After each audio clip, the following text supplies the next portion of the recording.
Segunda Reis, capítulo 4, versículo 1, nós vamos ler esse texto que a pastora acabou citando, o texto da multiplicação do azeite. Quero crer que Deus tem algo para falar conosco nesta noite aqui. Vamos ler a princípio os versículos 1 e 2, apenas os dois primeiros versículos desse capítulo. Posso ler? Certo dia, a esposa de um dos discípulos dos profetas suplicou a Eliseu, dizendo: teu servo, meu marido, morreu. E bem sabes o quanto teu servo temia ao Senhor. Agora, um credor acaba de chegar à nossa casa para levar meus filhos como escravos pelo pagamento da dívida. Eliseu lhe indagou: que posso fazer por ti? Dize-me que tens em casa. Ao que ela prontamente respondeu: tua serva nada tem em casa a não ser uma vasilha com azeite. Vamos ler o 3. Então ele ordenou: vai e pede emprestadas a todos os teus vizinhos vasilhas vazias, tantas quantas puder recolher. Até aí. Vamos orar? Obrigado, Deus, pela tua palavra que foi lida nesse instante. O Senhor conhece o coração de cada um, a necessidade de cada um. Eu sei que todos, numa medida ou noutra, Senhor, precisamos ouvir tua voz. Precisamos de uma palavra que console o coração, que conforte. Outros precisando de uma palavra que os exorte, que fortaleça. De um jeito ou de outro, ó Deus, nós precisamos do Senhor. E por isso nós pedimos que o Senhor fale conosco, em nome do Senhor Jesus. Amém e amém. Aqueles dias eram dias de muitas necessidades. A gente estava vendo isso a semana passada. E esse momento, o momento aqui foi muito especial, tanto no ministério quanto na vida daquela mulher. No ministério do profeta, quanto na vida daquela mulher. Uma mulher cujo marido era um dos discípulos do profeta. Era um daqueles homens que havia dedicado a sua vida ao ministério sagrado, a servir ao Senhor, que havia dado a sua vida a Deus. E aquele homem morreu. Morreu deixando uma dívida para a viúva saldar. E a viúva, diante da morte do marido e diante da situação, não podendo saldar a dívida, estava numa situação embaraçosa agora. O credor estava vindo para buscar os seus 2 filhos, iria levá-los como escravos, até que a dívida fosse paga. Aquela mulher que havia perdido seu marido para a morte, agora estava prestes a perder os seus 2 filhos também para a escravidão. E aquela mulher então procura o profeta pedindo ajuda. O profeta se apresenta, perguntando a ela: o que você tem em sua casa? E ela diz: eu não tenho nada, a não ser uma vasilha com azeite. E aquilo que a pastora falou era o que bastava. Ele diz então para ela: vai, pede a todos os teus vizinhos vasilhas, tantas quantas você puder, vasilhas vazias, tantas quantas você puder.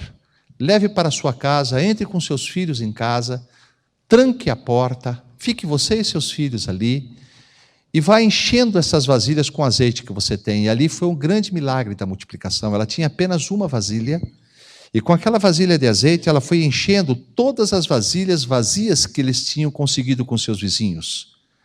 E quando a última vasilha vazia foi cheia, o azeite acabou. Ela foi ao profeta, contou o milagre, e o profeta então orientou: então você faz o seguinte, pegue todo esse azeite que você conseguiu, venda, pague a sua dívida e com o restante viva com seus filhos. E assim aquela mulher viu o milagre acontecer em sua casa, na sua vida, o livramento que veio a partir daquele pouco de azeite que ela tinha. A pastora já disse, né, hoje, nós não tínhamos combinado, não sabia nada, mas ela enfatizou aqui que talvez com esse pouco de azeite ou pouco de farinha, Deus vai mudar a história de pessoas aqui. E eu creio nisso. Mas, irmãos, o que eu queria pensar com vocês, não é exatamente no milagre, ou no fato de Deus ter transformado aquele pouco azeite em muito azeite, o bastante para saldar a dívida e ainda sobrar para o sustento. Eu queria pensar em algo um pouco diferente. Eu queria pensar na história desta família, que os levou ao momento de ver o milagre acontecendo. Eu penso, irmãos, que se nós estamos aqui hoje, e se hoje estamos aqui e não precisamos de um milagre assim, somos privilegiados. Se essa necessidade ou outra qualquer não bateu à nossa porta, ainda somos privilegiados.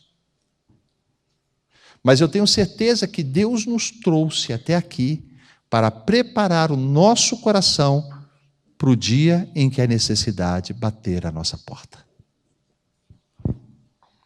Vai bater à nossa porta.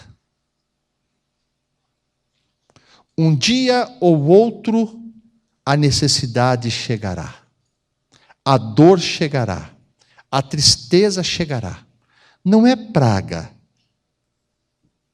Não adianta dizer, sai de mim, eu repreendo. A Bíblia diz, Jesus disse, no mundo tereis aflições. Vez ou outra, estas aflições chegarão à nossa casa, querendo ou não. O problema é, estaremos preparados para recebê-la ou para enfrentá-la? Querer a gente não quer. Quem é que está livre de um desemprego? Quem aqui pode dizer que nunca ficará enfermo? Quem está aqui que não vai ter um problema com o filho? Quem está aqui que não vai ter um problema com o marido? Quem está aqui que não vai ter um problema com a esposa? Alguém está livre disso? Alguém pode dizer, este mal nunca chegará à minha casa? Será que há alguém entre nós? Talvez não estejamos vivendo o problema hoje, mas você sabe o seu amanhã? Eu já tenho alguns anos dentro de igreja, irmãos. Eu já vi histórias sendo mudadas completamente. Aquele que não tinha nada, que recebia ajuda, cesta básica, oferta dos irmãos. Hoje é alguém que tem muito, muito e muito. Vi pessoas que tinham muito, e hoje recebem cesta básica dos irmãos. A vida é uma caixinha de surpresa. Ninguém tem certeza de como será o nosso amanhã. Ninguém tem certeza. Por isso que nós devemos estar preparados, você e eu, muito bem preparados para o dia em que a má notícia bater à nossa porta. Ela vai chegar. Se ainda não chegou, ela vai chegar. E precisamos estar preparados para recebê-la. Uma frase que eu tenho guardado que é a seguinte: não existe problema tão grande que não possa ser resolvido. Repita isso. Não existe problema tão grande que não possa ser resolvido. Mas... Não é assim. É assim. Mas, tem que ser enfático. Mas, também não existe problema tão grande que não possa piorar. Diga misericórdia. Irmãos. Não existe problema tão grande que não possa ser resolvido, mas também não existe problema tão grande que não possa piorar. E é aí que mora o perigo. Se eu não estiver preparado para enfrentá-lo, duas opções são colocadas à minha frente: melhorar ou piorar. Eu vou pegar o caminho pelo qual me preparei. E é disso, irmãos. Eu penso, às vezes eu fico imaginando o que é que nós fazemos aqui todos os domingos. O que a gente faz aqui todos os domingos? Você já pensou nisso? Vou adorar a Deus, mas você não podia adorar na tua casa? Podia ou não podia? O que nós estamos fazendo aqui então? Irmãos, o tempo todo Deus está preparando os nossos corações para fazer a vontade dEle. É o tempo todo Deus desafiando, fortalecendo, dando uma injeção de ânimo, empurrando daqui, empurrando de lá, mexendo dessa forma, mexendo de outra maneira. O tempo todo Deus trabalhando para nos colocarmos na vontade dEle. Sempre, sempre, sempre, sempre. E aqui, preste atenção. Aquela mulher já estava vivendo uma situação terrível. O marido morreu.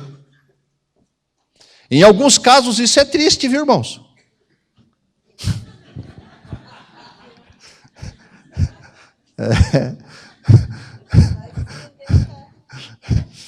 Em alguns casos isso é triste. Principalmente quando deixa dívida para pagar. Porque tem uns que se fosse ia ser um livramento lascado, né?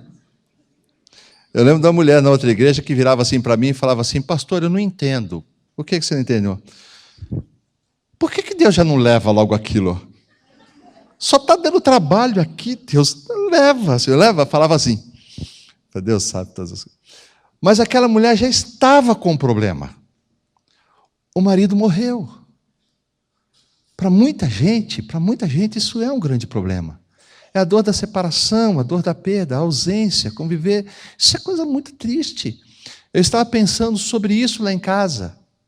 Sozinho, lá no quarto, eu estava pensando, meditando nesta palavra. Eu estava pedindo, olha, eu prefiro ir antes que a Lúcia. Eu sei que um dia eu vou. Mas se eu fosse, eu queria ir primeiro que ela. Não posso não? Tá bom, vai, já que você insiste, vai você na frente. Vai, pronto. Eu até que tentei, mas... Irmãos, se ela for primeiro, eu estava no quarto assim, eu estava deitado, ela estava escrevendo, pensando. Eu estava lá, eu comecei a olhar para o quarto assim, irmãos. Eu malemar sei onde fica terno, paletó, calça. Sabe? É assim, aquela gaveta tem cueca, essa gaveta tem meia, aqui fica a camisa, aqui fica o terno. É o que eu sei, são das minhas coisas. Se eu tiver aqui em casa agora, pega aquele vestido azul para mim. Onde fica? Sabe? Eu não sei do quarto dos meninos, eu não sei absolutamente nada. Nada. Eu nunca fui no guarda-roupa do Paulo mexer em alguma coisa, eu nunca fui no guarda-roupa da Débora mexer em alguma coisa, eu nunca fui na cômoda mexer. Eu não sei absolutamente nada. Da cozinha eu descobri onde fica o açúcar recentemente. É verdade, irmãos, eu não sei, sabe? Eu sou tão dependente dela porque é tudo assim tão prático, tão fácil, a comida é na mão, eu não sei fazer um arroz. Né? Ainda bem que ela aprendeu. Fritar o ovo. Ela com a história dela de Vegas de novo, ela insiste com isso. Sabe, irmãos, eu não sei, eu fico perdido em casa. Então, se não bastasse a falta da pessoa, se não bastasse a dor da separação, a ausência, eu não sei para vocês aqui, nós temos alguns irmãos viúvos aqui, viúvas. Às vezes eu fico pensando em vocês, como é que é isso, chegar em casa, ir para a cama, para o quarto, deitar na cama, eu não sei como que é isso. Deve ser triste demais, deve ser muito difícil deve ser. Um quarto vazio, você sozinho, como é que é isso? Agora, não existe situação tão ruim que não possa piorar. Se não bastasse a perda, a dor dessa perda, a dor do sofrimento pela falta do marido, ainda o credor estava indo buscar os filhos e levá-los para ser escravo.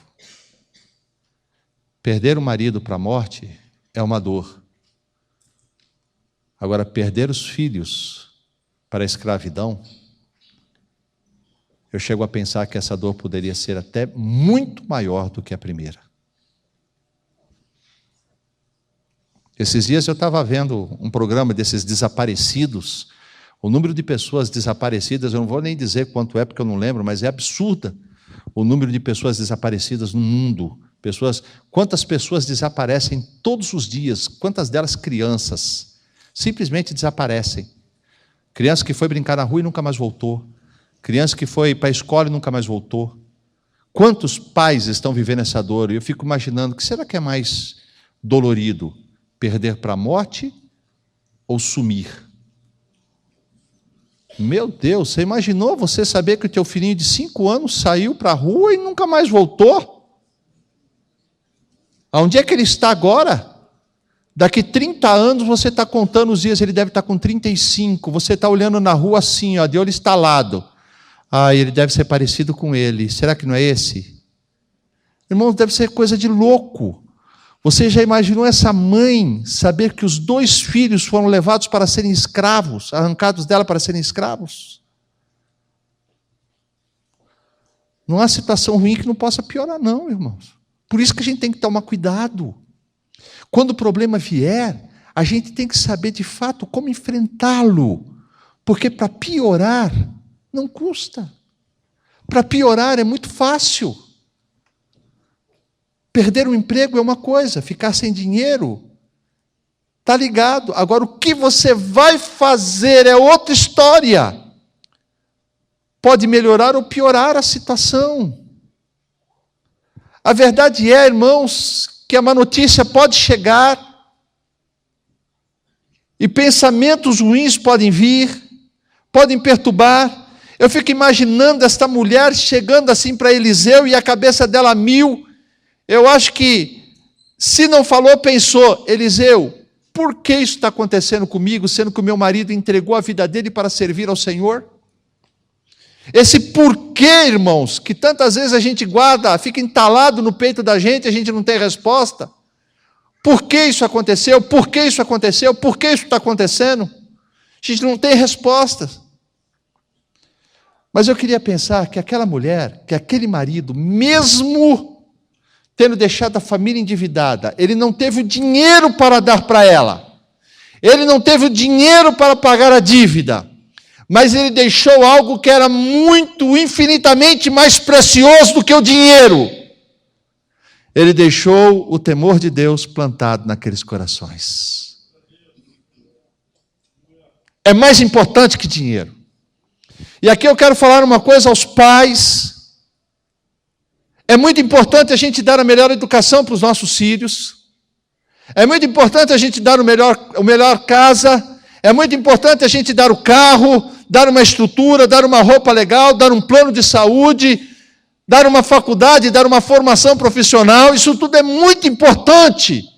Mas preste atenção no que eu vou dizer. Se você não entregar a Ele, não deixar como legado o temor do Senhor, você deixou esterco para os teus filhos. Porque foi isso que Paulo entendeu. Quando ele viu tudo aquilo que ele recebeu antes de conhecer Jesus, toda a formação que o destacava entre os demais, ele disse: isso tudo é esterco. Cocô de galinha é o que vale. É o que vale. A escola, a formação, a educação, o cabelo da moda, a roupa da moda, o tênis de marca, o inglês, o espanhol, o balé, lixo, titica de galinha, se você não deixar o temor do Senhor.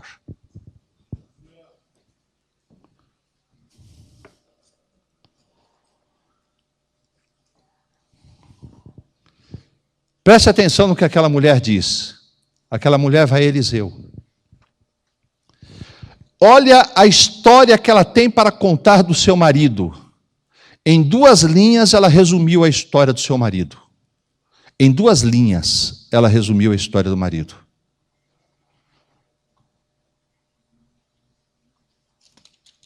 Nessa página fica mais fácil. Teu servo, meu marido, morreu. E bem sabes o quanto teu servo Hã? Pronto. Olha a história que ela tem para contar. Ela não tinha para dizer, ele estudou na universidade, não sei de onde, deixou 3 casas como herança, faz isso, isso, aquilo, ele construiu, deu um quarto, deu computador, deu notebook, deu tablet, deu iPod, iPhone, alguma coisa aí. Sabe, não tinha. Teu servo, meu marido, morreu.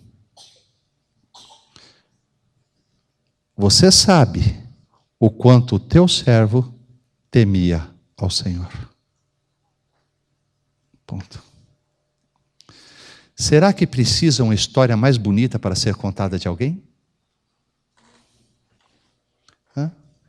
Quando na sua lápide forem escrever alguma coisa, ou quando você partir forem fazer alguma homenagem, o que nós vamos deixar para ser dito?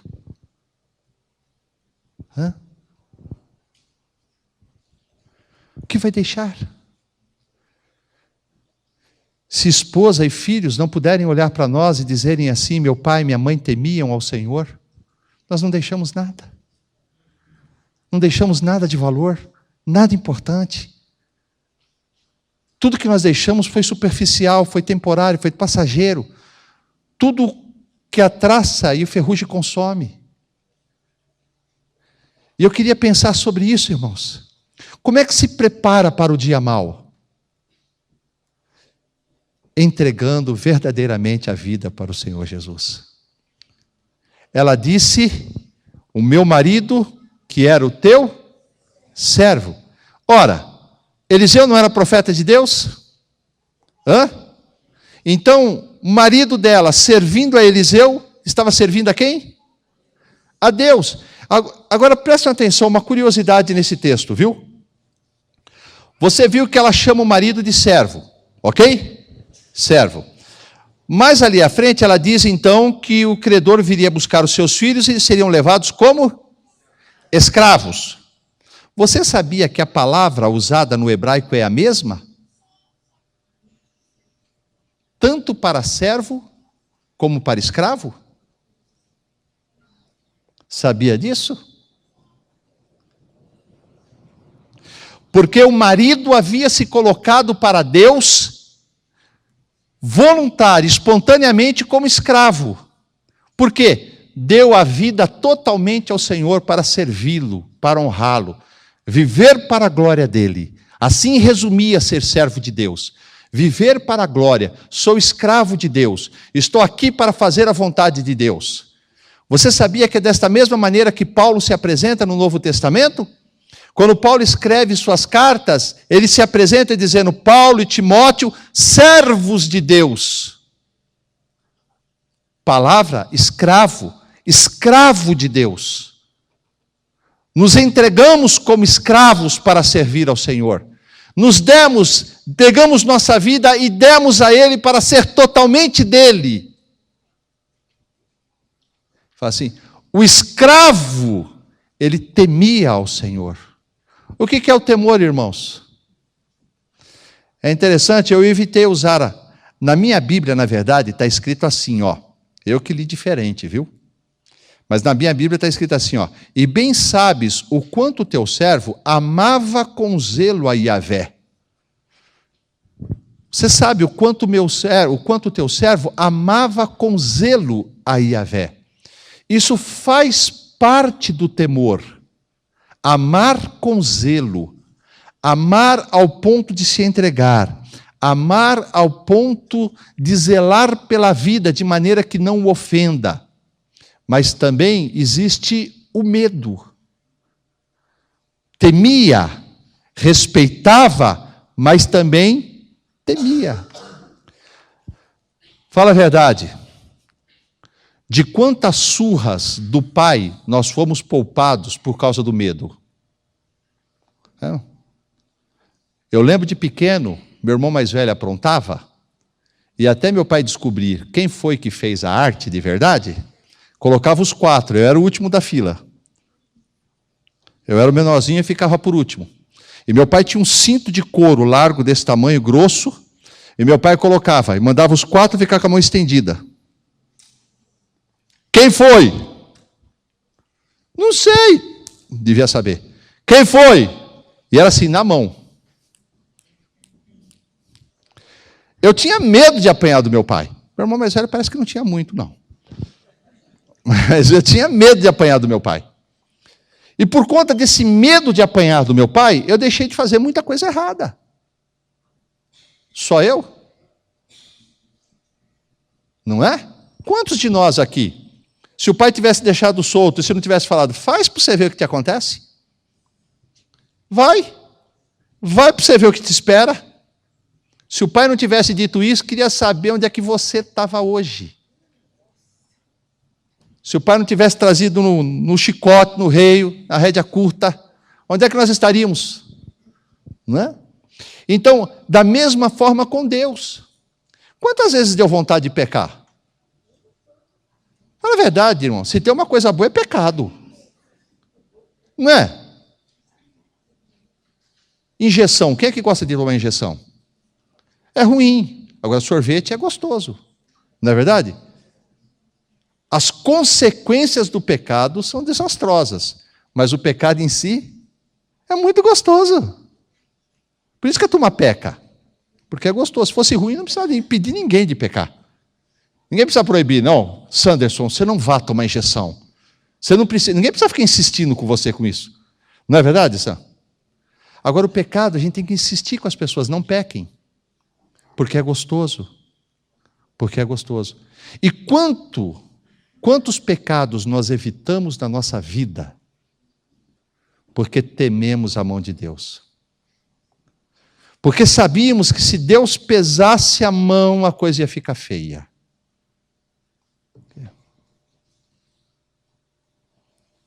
Aquele homem, ele entregou a sua vida ao Senhor como escravo, para servir a Deus de maneira incondicional. Ele temia, ele amava a Deus com zelo. E esse amor, esse temor, o levou a se dar completamente a Deus. Isso ele fez enquanto estava em vida. Mesmo tendo esposa, mesmo tendo os filhos, mesmo tendo contas para pagar. Ele não abriu mão do seu temor, ele não abriu mão do seu zelo por Deus, ele não abriu mão da sua vida como servo do Senhor. Ainda assim, não foi poupado da morte.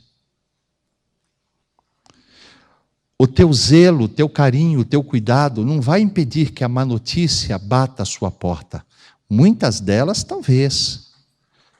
Porque muitos problemas que enfrentamos, eles são consequências das nossas atitudes. Mas nem todos. Não foi por falta de zelo que aquele filho adoeceu. Não foi por falta de zelo que o marido perdeu o emprego. Não foi por falta de cuidado que bateu o carro. Mas notícias vêm, independente do nosso zelo, do nosso cuidado. Elas aparecem. Mas é interessante, irmãos, que aquele homem deixou a família garantida, porque ele deixou o temor de Deus naquela casa. Guarde isso. Ele morreu, ele não deixou dinheiro, ele não deixou bens, mas ele deixou uma herança incorruptível. Ele deixou o maior de todos os tesouros, a bênção de Deus sobre a sua casa. Quando a mulher chega para o profeta e apresenta o seu problema, o credor está vindo buscar os meus filhos. O profeta pergunta: o que você tem para oferecer? Ou melhor, o que você tem em sua casa? E ela diz: só um pouco de azeite. Aí ele pega e diz: vai aos teus vizinhos e pede as vasilhas. Só isso. Eu vou falar uma coisa, irmãos. Eu arrisco dizer que tem muita gente que, se recebesse essa direção do profeta, ia ficar com a vasilha em casa e os filhos sozinhos, porque não tinha um vizinho para emprestar uma vasilha para eles. Porque tem gente que é tão chato, tão chato, tão chato, que nem uma vasilha vazia vai conseguir do vizinho. Nossa! Quase deu cãibra agora. Nem uma vasilha vazia vai conseguir do vizinho. Ó, Rafa. Obrigado, hein? Bom, tem gente... Irmãos, eu me lembro um dia que nós estávamos no cemitério, estava pregando ali no cemitério, ali na capela, dali a pouquinho o corpo seria enterrado. Quando eu estava ali pregando, terminando a pregação, me entra um jovem, entra assim como que procurando espaço no meio do povo, assim, e fica acenando assim para mim. Eu falando e ele... Aí eu acenei assim com a mão, pedi para ele esperar, terminei de pregar, ele veio rapidamente, porque ele estava com pressa. O senhor é pastor? Eu falei assim, sou. Aí ele pega, vai saber, né? Para que ele está perguntando? Não, mas brincadeira. Você é pastor? Sou. Aí ele diz assim, o senhor não pode fazer uma oração para minha tia, que o meu tio faleceu, ele está aqui na capela do lado? Claro que posso, vamos lá. Aí eu chego, está o caixão, o corpo do falecido ali, a viúva, a irmã da viúva, com o marido, e o rapaz que era o filho, o sobrinho. A irmã com o marido e o filho vieram do interior. Então, além desta família, desse marido, mulher e filho que vieram do interior, só tinha a viúva. Não tinha mais ninguém, só a viúva. Eu orei, a turma foi lá para fechar o caixão, tive que ajudar a fechar o caixão. Não tinha quem carregasse o caixão. Aí eu fiquei... Santa pena, né, daquela situação, pedi para alguns irmãos da igreja, falei assim, dá uma forcinha aqui, ajuda a carregar esse caixão aqui, ó. Aí eles pegaram, os irmãos da nossa igreja foram pegar o caixão do desconhecido lá e saíram levando, junto com quem? Porque não tinha uma pessoa para carregar o caixão. Isso é muito triste. Isso é muito triste pensar que alguém pode morrer e não deixa um amigo para carregar uma alça. Muito difícil. Irmãos, a gente tem que entender uma coisa, que hoje a gente pode estar por cima, e estando por cima, a gente tem que sempre estar olhando para baixo para ver quem está precisando de nós. Porque você nunca sabe quando essa história vai mudar. Você nunca sabe quando você vai estar ali embaixo esperando que alguém olhe de cima para você. Nunca sabe. Hoje você pode estar bem empregado, ganhando muito bem, fazendo os seus planos e os seus sonhos. Amanhã você não sabe. O amanhã não é teu. Por isso que você tem que valorizar as pessoas que estão do teu lado hoje. Não importa se é rico, se é pobre. Alguns têm aquela tendência de selecionar os amigos, né? Ele escolhe os amigos pelo carro, não é? Pela marca do carro ele vai escolhendo os amigos. Vai, campeão, pega esse caminho. Onde que você estiver andando de ônibus, eu quero ver um deles bater na tua porta. Vai. Vai escolher os seus amigos pelo status. Vai escolher os seus amigos pela aparência, pela casa que mora, pelo trabalho que tem, pela posição econômica. Você não sabe quando a situação vai mudar. Você não sabe o que vai sobrar para você. Aquela mulher, ela saiu em toda a vizinhança dela e todos eles arrumaram uma vasilha. Irmãos, não era como hoje, não. Vai ali no Haiti e fala assim, você tem uma vasilha para me arrumar? Em casa a gente está cheio de panela, né? Tupperware, né? Tupperware, aqui tem um monte de irmã que leva o Tupperware com sobra do bolo, né? Vai na festa, não basta comer. Não é assim? Fala, Jeová. Não basta comer. Ainda tem que levar para o filho que não veio, para o marido que não pôde vir, ainda tem que levar para casa ainda. Pior não é isso, pior que ainda a dona da casa, com toda a gentileza, prepara tudo ali, põe um salgadinho, bolo e não sei o quê, põe na Tupperware, que nunca mais volta. Que nunca mais volta. Tem irmão que recebe a irmã em casa, assim, quando recebe alguns irmãos da igreja em casa, vai fechando os armários, porque se entrar, se mexer na panela, vai achar o Tupperware aqui. A Lúcia estava lembrando, há muitos anos atrás, nós fizemos uma santa convocação na igreja. Muitos anos. Foi uma semana de consagração, jejum de TV, jejum de alimento, e todos os dias a igreja se reuniu para adorar a Deus, e uma palavra desafiadora, os pastores se dividindo, pregando. E naqueles dias foi trazida uma palavra, e eu não sei se foi o pastor Estevão que trouxe uma palavra naquele dia, a Lúcia sabe quem direitinho, porque a Lúcia guardou bem isso aí. E falou sobre isso, das coisas que são pegas e não são devolvidas. Ela falou assim: Elias, naquela semana eu recebi umas 10 panelas de volta. Irmão que vinha devolver falando desculpa, desculpa, desculpa. Irmãos, é caso sério. Eu estava falando de amizade, de conservar a amizade. Porque você nunca sabe quando vai precisar, irmãos. Não perca a chance de dar um abraço. Não perca a chance de demonstrar carinho. Não perca a chance de visitar. Não perca a chance de dar um sorriso. Às vezes você vê a pessoa dentro da igreja, e eu insisto com os irmãos, você vê que eu falo assim, ó, sai do teu lugar, cumprimente uns 3, 4, principalmente aqueles que você não sabe o nome. Não costumo dizer isso. Porque é tão fácil, irmão, você vem na igreja e senta pertinho daqueles que você conhece, chega na hora de cumprimentar, que é o mínimo, você cumprimenta e fica conversando com aqueles que você conhece, e tem aquele irmão que está sentado na outra fileira, você é capaz de encontrar na rua, num banco, e nem cumprimenta, porque você não sabe nada dele. Isso não está certo. Isso é muito errado. Irmãos, é por isso que eu sou apaixonado pela visão celular, pelos pequenos grupos. E a minha oração é que essa visão alcance os corações. Porque ali num pequeno grupo, eu tenho a chance de servir, de ser o escravo. Porque aqui, me diga uma coisa, com exceção dos obreiros que estão trabalhando aqui, quem está servindo aqui alguém em alguma coisa? Vamos ser sinceros. Eu fui para o culto, está servindo quem?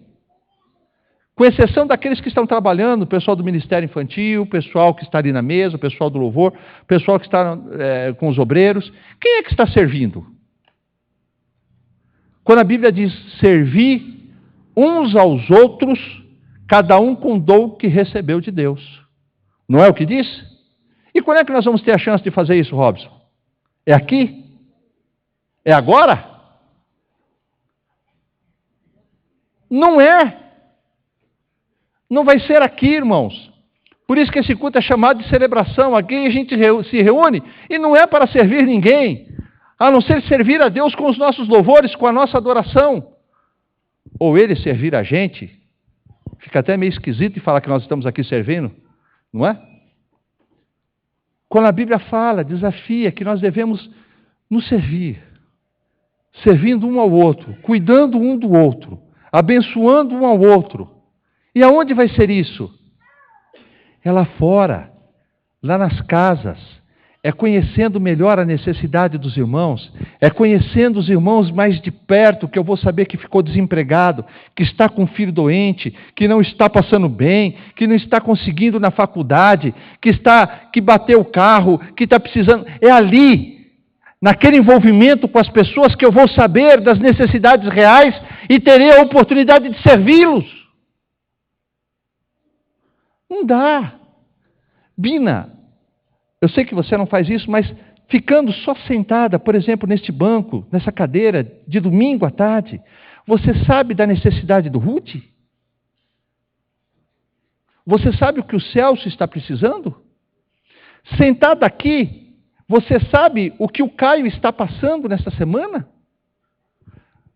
Como é que nós podemos servir uns aos outros se não sabemos nada da vida dos irmãos?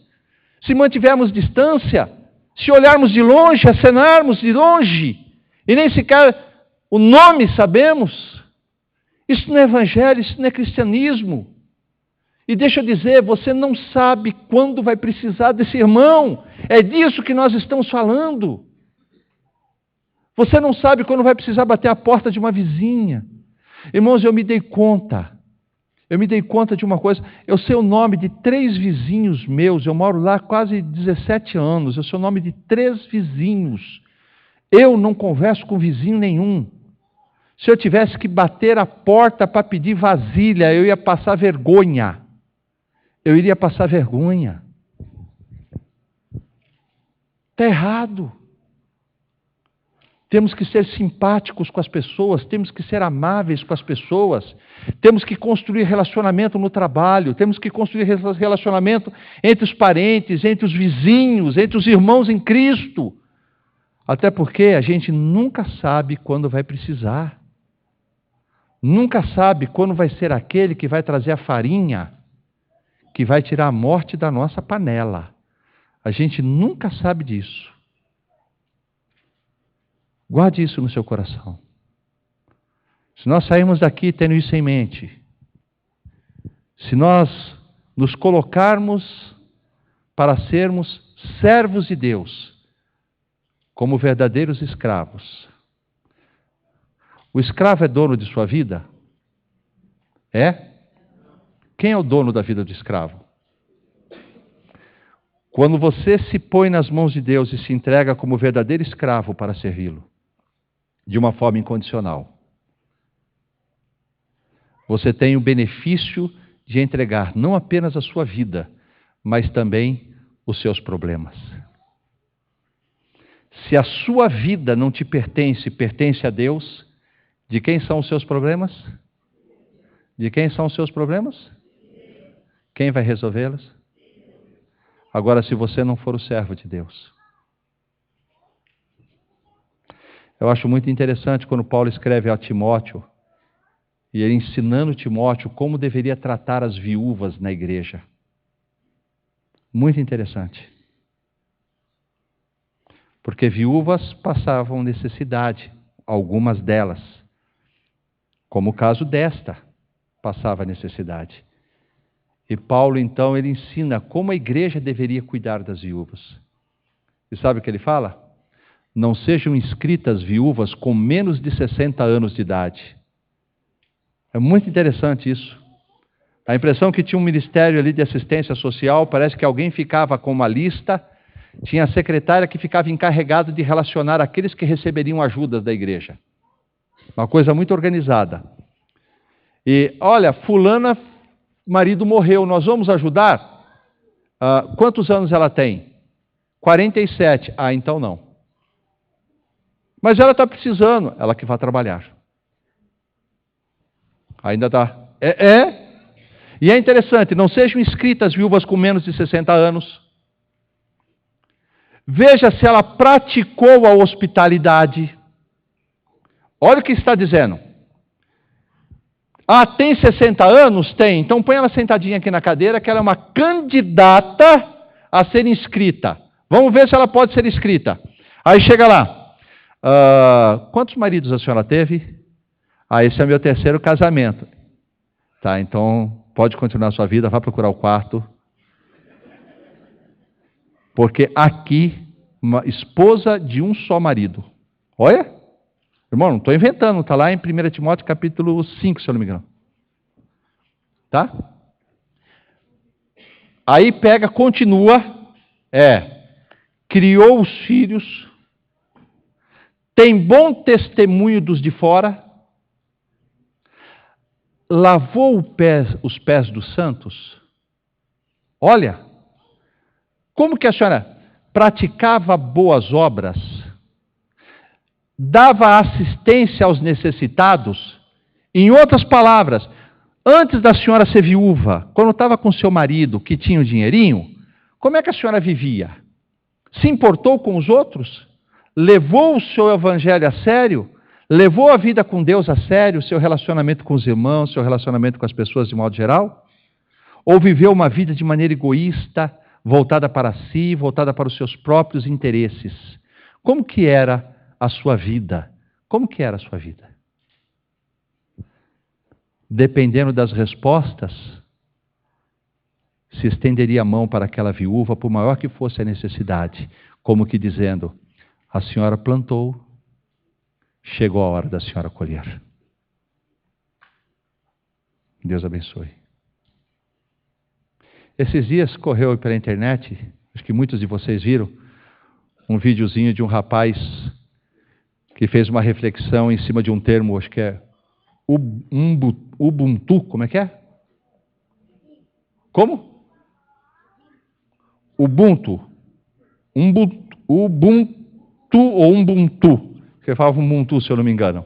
Quantos viram isso?